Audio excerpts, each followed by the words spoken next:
हम लोग पहला चैप्टर, आज हम लोग जो है छठा चैप्टर पढ़ने जा रहे हैं, एक लेखक और एक पत्र। इसके जो लेखक हैं वो है भगत सिंह।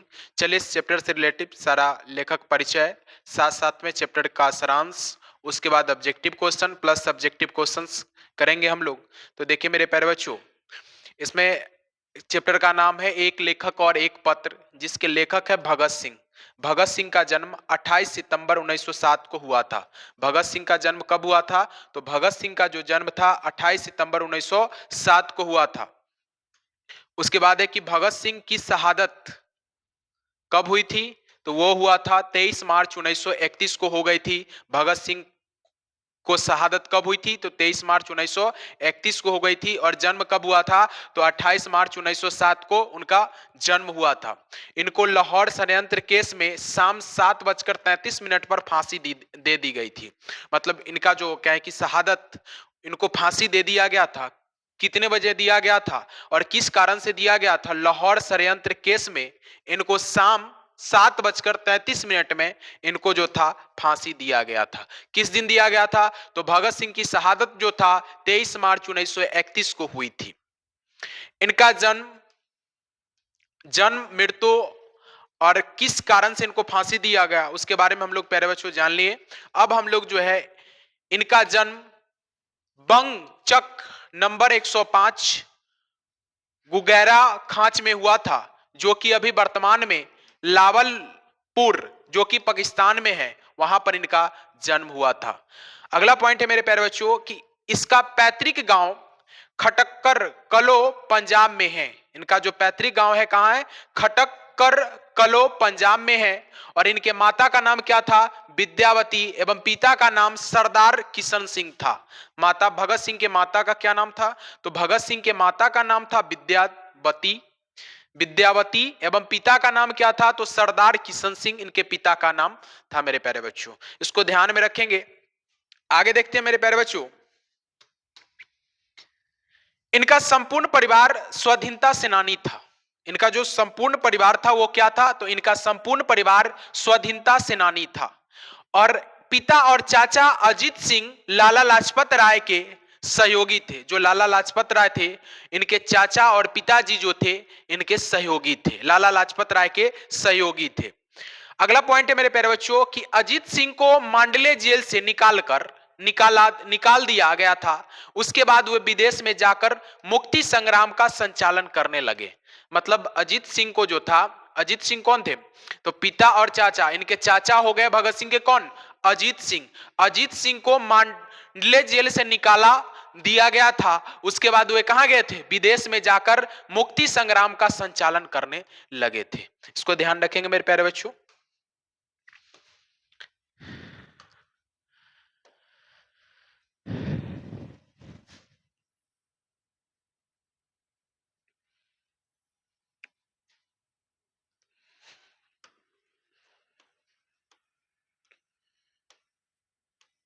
उसके बाद देखिएगा मेरे प्यारे बच्चों, 10 नंबर पॉइंट है आपका, छोटे चाचा जिनका नाम था सरदार स्वर्ण सिंह भी कहां थे? जेल गए थे। छोटे चाचा का नाम क्या था इनका भगत सिंह का? तो छोटे चाचा का नाम था सरदार स्वर्ण सिंह, भी कहां गए थे? जेल गए थे। और जेल के ही यातनाओं के कारण 1910 में उनका निधन हो गया। मतलब जेल गए जिसके यातनाओं के कारण उनका क्या हुआ? निधन हो गया। और मेरे प्यारे बच्चों, उनका निधन कब हुआ? तो इनका निधन जो था वो 1910 में हुआ था। कब हुआ था? 1910 में हुआ था। उसके बाद भगत सिंह की शहादत के बाद उनके भाई कुलबीर सिंह, उनके भाई कौन थे? कुलबीर सिंह और कुलतार सिंह को देवली कैंप जेल में रखा गया था, जहां से वे 1946 तक रहे थे। मेरे प्यारे बच्चों, उनके जो भाई थे, भाई कौन थे? कुलवीर सिंह। कौन थे? कुलवीर सिंह। और कौन थे? कुलतार सिंह को कहां रखा गया था? देवली कैंप जेल में रखा गया था, जहां वे 1946 तक क्या किए थे? रहे थे। भगत सिंह के पिता अनेक बार जेल गए। जो भगत सिंह के पिताजी थे अनेक बार जेल गए। उसके बाद इनकी शिक्षा के बारे में हम लोग जानते हैं। पहले 4 साल की प्राइमरी शिक्षा अपने गांव बंगा में फिर लाहौर के डीएवी स्कूल से वर्ग 9 तक की पढ़ाई किया था। मतलब ये इन्होंने जो शिक्षा ग्रहण किया था बचपन में कहाँ किया, तो बचपन में अपने गांव में ही शिक्षा ग्रहण किए। उस प्राइमरी जो शिक्षा होती है 1 से 5 तक वो अपने गांव में ही किए। उसके बाद अपने गांव बंगा में ही, फिर लाहौर के डीएवी स्कूल से वर्ग 9 तक के क्या किए थे, ये पढ़ाई किए थे। बाद में नेशनल कॉलेज लाहौर से एफए किया। बीए के दौरान पढ़ाई छोड़ दी और क्रांतिकारी दल में शामिल हो गए। मतलब जब ये बीए की पढ़ाई कर रहे थे उसी समय पढ़ाई को क्या किया, छोड़ दिया और क्रांतिकारी आंदोलन में शामिल हो गए। इनका प्रभाव कैसा था मेरे प्यारे बच्चों? प्रभाव के बारे में, बचपन में करतार सिंह साराभा और 1914 के गदर पार्टी के आंदोलन के प्रति तीव्र आकर्षण, सराभा की निर्भीक कुर्बानी का मान पर अस्थायी और गहरा असर 16 नवंबर 1915 को सराभा की फांसी के समय भगत सिंह की उम्र 8 वर्ष थी। भगत सिंह की उम्र कितनी थी? 8 वर्ष थी। वे सराभा का चित्र अपनी जेब ही में रखते थे। मतलब ये एक तरह से कह कि इनका प्रभाव जो था, एक व्यक्ति था जिसका नाम था सराभा। ये सराभा से प्रभावित हुए और उनका चित्र कहां रखते थे? उनका चित्र जो अपनी जेब में ही रखते थे। इनकी गतिविधियों क्या थी? इनका गतिविधि क्या थी? तो इनका जो गतिविधि था, 12 वर्ष की उम्र में जलियांवाला बाग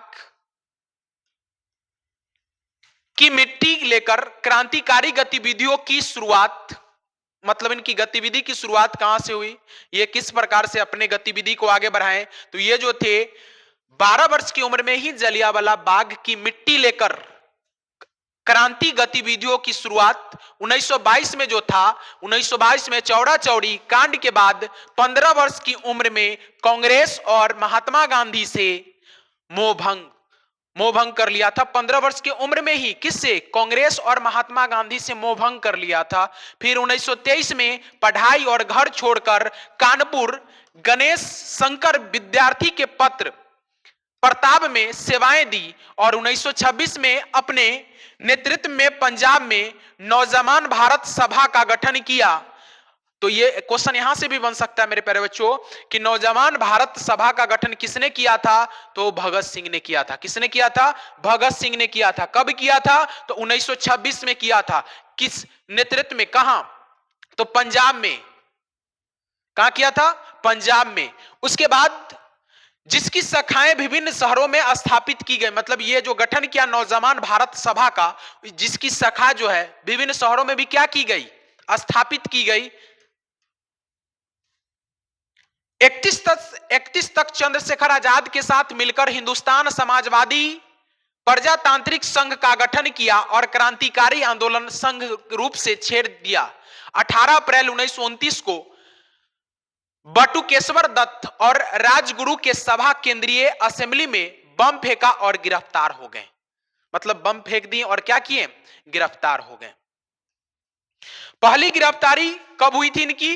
तो पहली गिरफ्तारी जो था भगत सिंह को अक्टूबर 1926 में सहारा मेले में हुए बम विस्फोट के कारण मई 1927 में हुई थी। इनका पहली गिरफ्तारी जो था 1927 में हुआ था। क्यों हुआ था? तो बम फेंक दिए थे। बम कहां फेंके थे? तो सहारा मेले में फेंके थे, जिसमें विस्फोट हो गया था, जिसके कारण इनको 1927 में जो था गिरफ्तार कर लिया गया था। इनकी कृतियां क्या थी? तो पंजाब की भाषा तथा लिपि की समस्या हिंदी में 1924 में। उसके बाद विश्व प्रेम कलकत्ता के मतवाला में 1924 में प्रकाशित हिंदी लेख में। उसके बाद युवक मतवाला में 1924 में प्रकाशित हुआ था, वो भी हिंदी लेख में था, हिंदी में लिखा हुआ था। उसके बाद मैं नास्तिक क्यों हूं, यह भी 1930 से 31 में प्रकाशित हुआ था। अछूत समस्या, विद्यार्थी और राजनीतिक सत्याग्रह और हड़तालों, बम का दर्शन,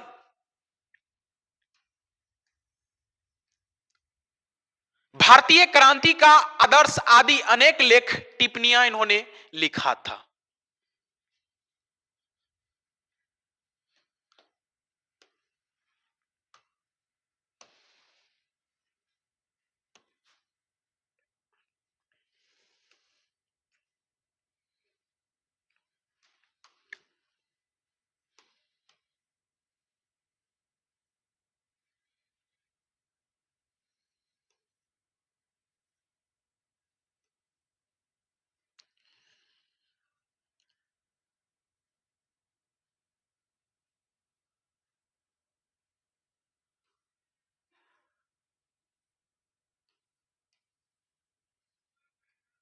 उसके बाद पत्र जो अलग अलग प्रकाशकों द्वारा भगत सिंह के दस्तावेज के रूप में प्रकाशित किया गया। यह सब क्या था? भगत सिंह के दस्तावेज के रूप में प्रकाशित किया गया। इनकी व्याख्या के बारे में हम लोग प्रश्न देखते हैं। पहला प्रश्न है कि विपत्तियां व्यक्ति को पूर्ण बनाने वाली होती है। अगर विपत्तियां आती है तो व्यक्ति को क्या करती है? पूर्ण बनाने वाली होती है। प्रस्तुत गद्यांश भगत सिंह लिखित एक लेख एक पत्र पाठ के सुखदेव के नाम पत्र अंश से उद्धृत है, जिसमें लेखक ने विपत्तियों के गुण को परिभाषित किया है। दुख या विपत्तियां व्यक्तियों को मांसती है, उसने व्यक्ति पूर्ण बनता है। जो तलवार जितनी रगड़ खाती है वह उतनी ही चमकती है, वह उतनी ही क्या होती है? चमकती है। विपत्तियों से संघर्ष कर व्यक्ति अपने परम लक्ष्य तक पहुंच जाता है। इससे भागने वाला तो कायर होता है, जो बोरा डूबन डरा रहा किनारे बैठ। मतलब कहने का अर्थ है, इसमें भगत सिंह कह रहे हैं, और ये क्वेश्चन में व्याख्या करने के लिए बताया जा रहा है। आपका प्रश्न आपका ये था कि विपत्तियां व्यक्तियों को पूर्ण बनाने की वाली एक होती है। मतलब व्यक्ति क्या होती है कि अगर आपको दिक्कत आ रही है तो आपको ये क्या होंगे? अगर इसका सामना करते हैं, इससे संघर्ष करते हैं, संघर्ष जीवन जीते हैं, तो आपको ये क्या करेगी? पूर्ण बनाएगी। सारा बात आपको इसमें वही दिखाया गया है। अगला प्रश्न है कि हम तो केवल अपने समय की आवश्यकता की उपज है।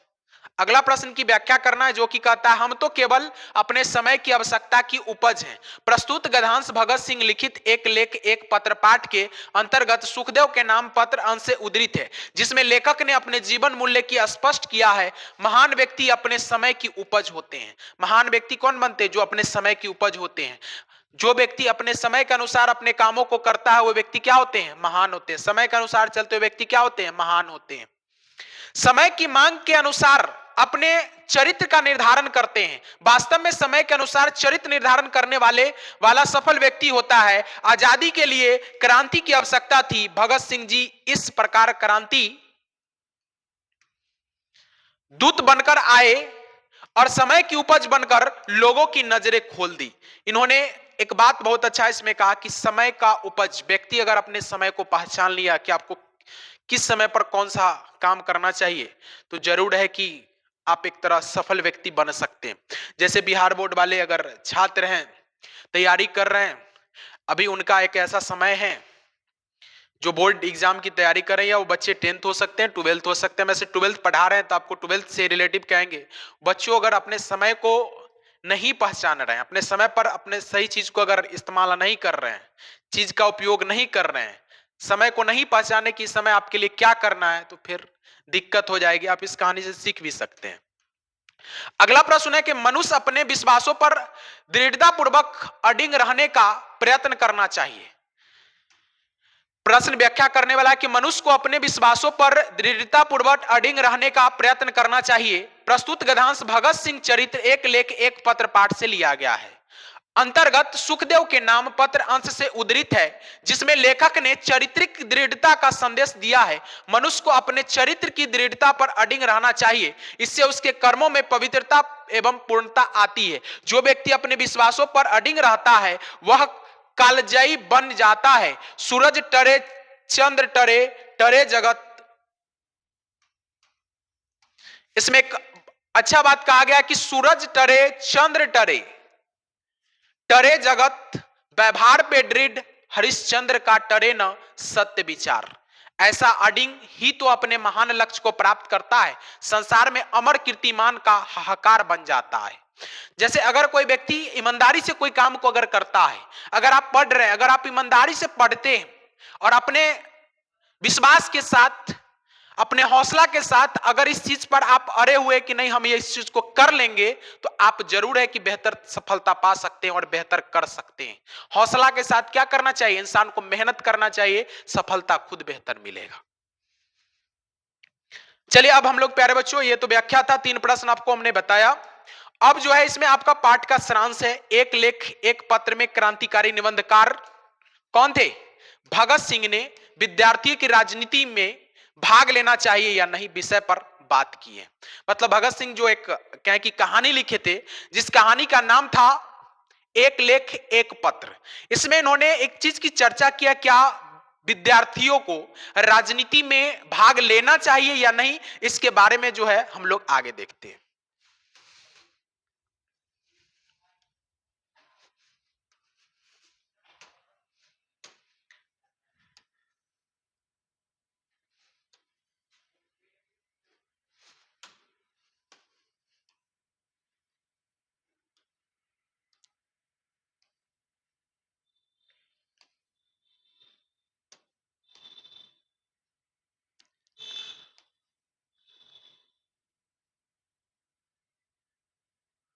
देखिए, अपना क्रांतिकारी विचार प्रस्तुत किया है। कुछ रूढ़िवादी दुर्बल चरित्र के लोग विद्यार्थी को राजनीति से अलग रखना चाहते हैं। मतलब बहुत सारे प्रयत्न करते हैं जो पुराने नेता है वो विद्यार्थी क्या करे, राजनीति से दूर रहे। उनका मानना है कि छात्रों को एकाग्र होकर पढ़ाई में मन लगाना चाहिए। राजनीति में अभिरुचि लेने से छात्रों में पढ़ाई के प्रति अरुचि पैदा होने लगती है, पढ़ाई से ध्यान विचलित होने लगता है। भगत सिंह बड़े प्रगतिशील सोच के व्यक्ति थे। उनका मानना था कि छात्र नौजवान ही तो देश के भविष्य होते हैं। छात्र नौजवान ही क्या है, देश के भविष्य हैं। उन्होंने पढ़ाई के साथ साथ देश की दशा दिशा पर भी ध्यान देना चाहिए। छात्र जीवन से ही राजनीति की समझदारी आ जाने से आगे चलकर देश के प्रति आस्था बढ़ती है। खासकर गुलामी का काल में छात्रों को राजनीति में और बढ़ चढ़ कर भाग लेना चाहिए। गुलामी के काल में देश के छात्र नौजवान का पहला कर्तव्य देश की आजादी होना चाहिए। अगर कोई छात्र जीवन में है तो भगत सिंह का मानना था, भगत सिंह का अपना सोच था कि कोई भी व्यक्ति जो है उसको राजनीति में छात्र जीवन से ही थोड़ा सा रुचि लेना चाहिए, उसके बारे में जानकारी लेना चाहिए और उसके बारे में जानना चाहिए कि आपको कोई गुमराह नहीं कर सके। आप अगर पढ़े लिखे हुए हैं, राजनीति में थोड़ा सा रुचि ले रहे हैं, राजनीति के बारे में जान रहे हैं, तो ये क्या होता है, जो आने वाला पीढ़ी है उसको आप क्या करेंगे, बेहतर बना पाएंगे।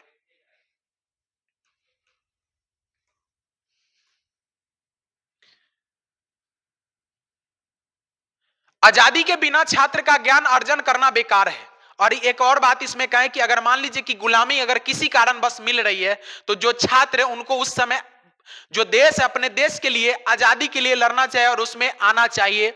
अर्थात छात्र नौजवान को देश समाज की स्थिति परिस्थिति से बेखबर रहकर पढ़ाई करना तो ज्ञान का अपमान है। अगर मान लीजिए कि अपने समाज, अपने गांव, अपने देश से के राजनीति जो होती है या उस समाज में किस तरह का कल्चर है उससे अगर दूर रह के अगर आप पढ़ाई कर रहे हैं तो फिर इनका मानना था भगत सिंह का कि पढ़ाई क्या है, पढ़ाई जो है अपमान है।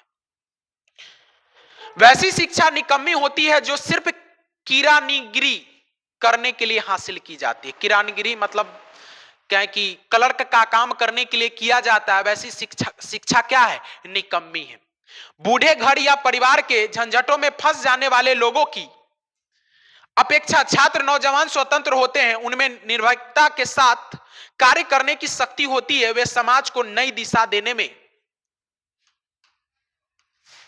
सक्षम हो सकते हैं। वे देश को शोषण मुक्त बना सकते हैं। अतः उन्हें राजनीति का ज्ञान प्राप्त कर एक नई दिशा के निर्धारण के लिए प्रस्थान करना चाहिए। छात्रों को मन लगाकर पढ़ना चाहिए परंतु आवश्यक पड़ने पर राजनीति में भी जमकर भाग लेना चाहिए। इनका मानना था कि जो बूढ़े लोग होते हैं ऐसे समझदारी उनको ज्यादा होता है या हमसे उनको ज्यादा समझ होती है। जो नौजवान व्यक्ति होते हैं उनसे ज्यादा समझ वृद्ध व्यक्ति में होते हैं चाहे बूढ़े व्यक्ति में होते हैं। पर इनका मानना था भगत सिंह का कि देखिए बूढ़े व्यक्ति में होती हैं पर कोई भी चीज को बदलने के लिए नई सोच की जरूरत होती है। तो अगर छात्र जो पढ़ रहे हैं लिख रहे हैं उनको मन लगाकर पढ़ना भी चाहिए, प्लस में राजनीति में भी उनको क्या करना चाहिए, भाग लेना चाहिए। यह मानना था किनका, यह मानना था भगत सिंह का। देश सेवा में भाग लेकर वे अपने वास्तविक ज्ञान का परिचय देंगे। दुनिया के तमाम विकसित देश के छात्र राजनीति में भाग लेते हैं, देश की दिशा दशा पर प्रगति सजग रहते हैं। ऐसी स्थिति में भारत के छात्रों को कूप मंडूक से निकलकर बहुयामी ज्ञान अर्जन करना चाहिए। साथ ही आवश्यकता पड़ने पर पढ़ने पर राजनीति में भाग लेकर देश को बचाना चाहिए। इनका मानना था कि जो भारत के नौजवान हैं या छात्र हैं, उनको राजनीति पढ़ाई के साथ साथ राजनीति में भी रुचि लेना चाहिए और समय आने पर राजनीति में भाग लेकर इस देश को बेहतर बनाना चाहिए और विकसित बनाना चाहिए। सुखदेव के नाम पत्र क्या था? सुखदेव के नाम पत्र में भगत सिंह ने जेल में बंद क्रांतिकारी के मनोभाव का चित्रण किया है। जेल में बंद क्रांतिकारियों की जीवन शैली में बड़ा परिवर्तन हो जाता है। बाहर के जीवन में जिसे घृणित मानते हैं, जेल में जीवन के लिए आवश्यक हो जाते हैं। जेल में बंद कैदियों पर जुल्म किया जाता है। मुक्त मतलब इसमें भगत सिंह एक इसमें और बात था जो था सुखदेव के नाम पत्र। सुखदेव के नाम पत्र क्या था? तो सुखदेव के नाम पत्र में भगत सिंह ने जेल में बंद क्रांतिकारी मनोभाव का चित्रण किया था। जो लोग जेल में बंद है उनके मनोभाव का क्या किया था? उन्हें मनोभाव जो क्रांतिकारी है उनका चरित्र चित्रण किया था जो जेल में बंद क्रांतिकारी की जीवन शैली में बड़ा परिवर्तन हो जाता है। बाहर के जीवन जिसे वे घृणित मानते हैं, जेल में जीवन के लिए आवश्यक हो जाता है। जेल में बंद कैदियों पर क्या किया जाता है? जुल्म किया जाता है।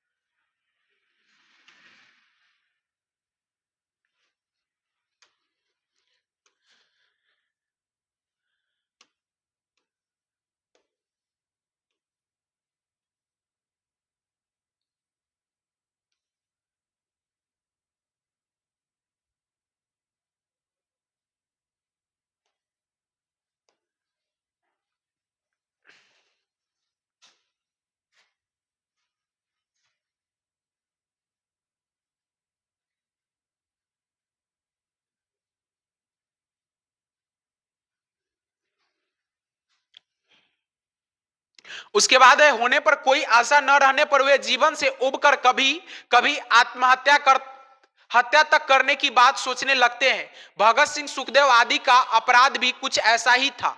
अंग्रेज ने उनसे बड़ी कुपित थे, उन्हें मुक्त होने की कोई आशा न थी। ऐसी परिस्थिति में आत्महत्या से बचने का संदेश दिया।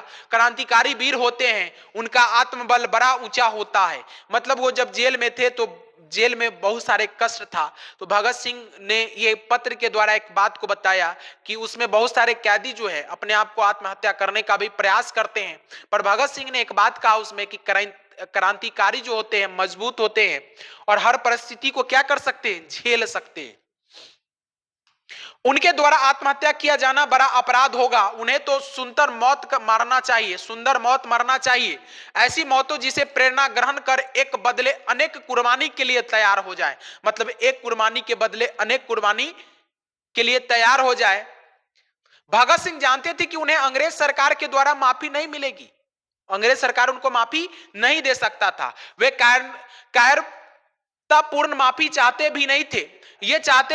यह चाहते तो अपनी जान बचा सकते थे, परंतु वे देश के लिए कुर्बान होकर अपना जीवन सफल बनाना चाहते थे। वे यह भी जानते थे कि सरकार उनकी माफी के लिए आंदोलन होगा। अंग्रेज सरकार उस आंदोलन से झुकेगी नहीं। उनकी इच्छा थी कि जब आंदोलन विश्व स्तर पर अपने उत्कर्ष पर पहुंच जाए तब उन्हें फांसी दे दी जाए। इस फांसी से जनता में आक्रोश बढ़ेगा, आंदोलन और तेज होगा। अर्थात वह शहादत देकर भी अंग्रेज के विरुद्ध आंदोलन तेज करना चाहते थे।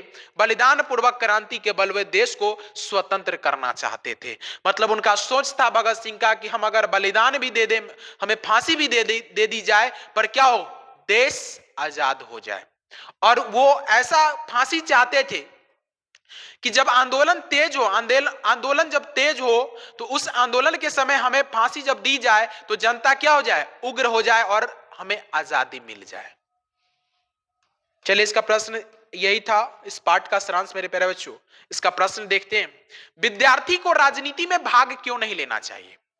तो विद्यार्थी को राजनीति में हम पढ़ाए भी अभी कि विद्यार्थी को राजनीति में भाग लेने से छात्र की एकाग्रता भंग हो जाती है। उसका मन पढ़ाई से उचट कर राजनीति के तरफ आकर्षित होने लगता है।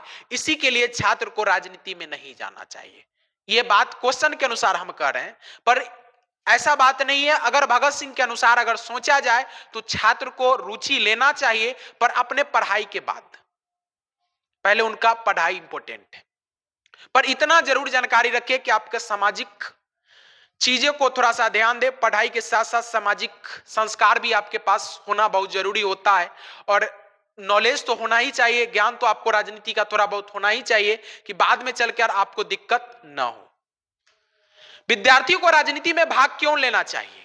अब एक प्रश्न था नहीं लेना चाहिए, एक कह रहा है कि लेना चाहिए। तो इस जो भगत सिंह का मानना था, राजनीति में भाग लेने से छात्रों को देश दुनिया की स्थिति परिस्थिति के विषय में जानकारी मिलने लगती है, इससे उसका चतुर्दिक मानसिक विकास होता है। छात्रों को पढ़ाई के साथ साथ अपने देश के विषय में भी सोचना चाहिए। पारिवारिक जवाबदेही से स्वतंत्र रहने के कारण उनमें देश के लिए कुर्बानी देने शक्ति और साहस भी होनी चाहिए। मतलब इनका मानना था भगत सिंह को कि इन साथ साथ क्या होता है कि विकसित दिमाग जो है विकसित होने लगता है, सामाजिक चीज में दिमाग जो है विकसित होने लगता है, और ये समाज में किस तरह से रहना है, किस तरह से चलना है, इस चीज की शिक्षा है उनको क्या होती है, मिलने लगती है। और ये बहुत बड़ा शिक्षा है, एक तरह से सामाजिक जानकारी जो बोलते हैं। अगला प्रश्न है कि भगत सिंह के अनुसार केवल भगत सिंह के जीवन से कष्ट सहकर ही देश की सेवा की जा सकती है? स्पष्ट करें।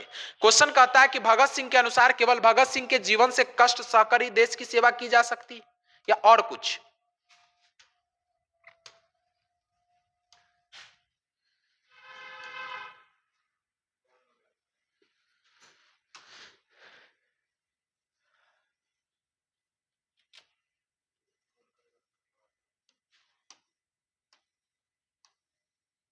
उत्तर था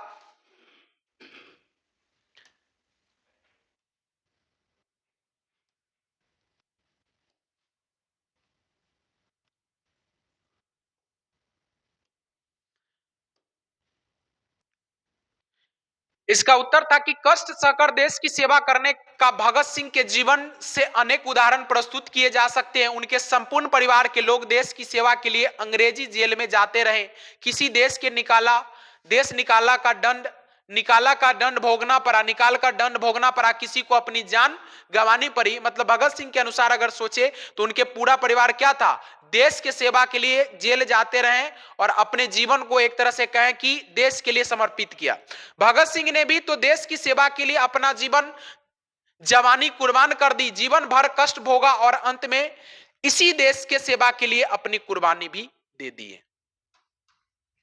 अगला प्रश्न है कि भगत सिंह कैसी मृत्यु को सुंदर कहा, वे आत्महत्या को कायरता कहते थे, इस संबंध में उनके विचारों को स्पष्ट करें। तो उत्तर है इसका कि संघर्ष करते हुए कुर्बानी देने को भगत सिंह ने सुंदर मृत्यु कहा।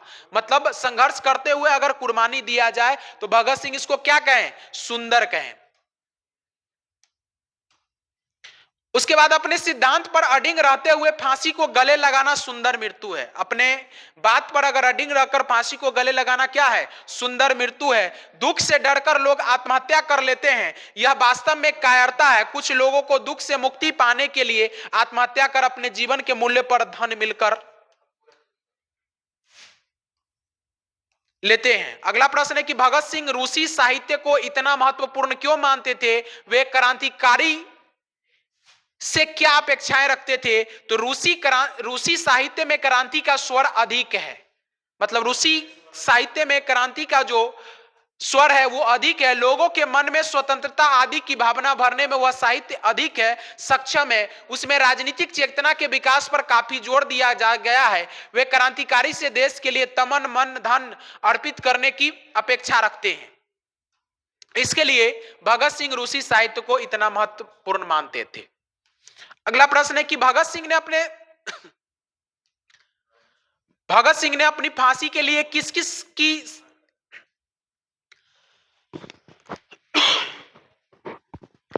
भगत सिंह ने अपने फांसी के लिए किस किस समय की इच्छा व्यक्त की, तो उन्होंने ऐसा समय क्यों चुना? तो जेल मुक्ति का प्रस्ताव आंदोलन रूप में जब विश्व स्तर पर पहुंच जाए उस समय उन्होंने सोचा कि हमें फांसी दी जाए, जिससे क्या होगा, उचित समय माना। इससे अंग्रेजी जो सरकार थी उसके विरुद्ध आक्रोश और बढ़े और इससे भारत में ही नहीं विश्व में इस विश्व स्तर पर क्रांति हो और देश क्या हो, आजाद हो।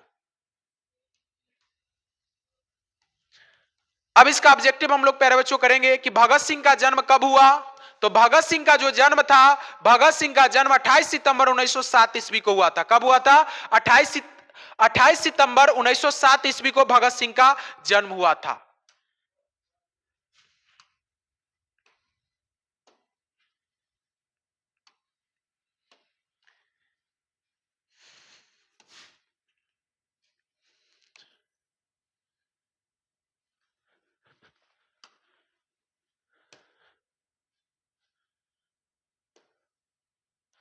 उसके बाद नेक्स्ट प्रश्न है मेरे प्यारे बच्चों कि भगत सिंह को कब फांसी दी गई?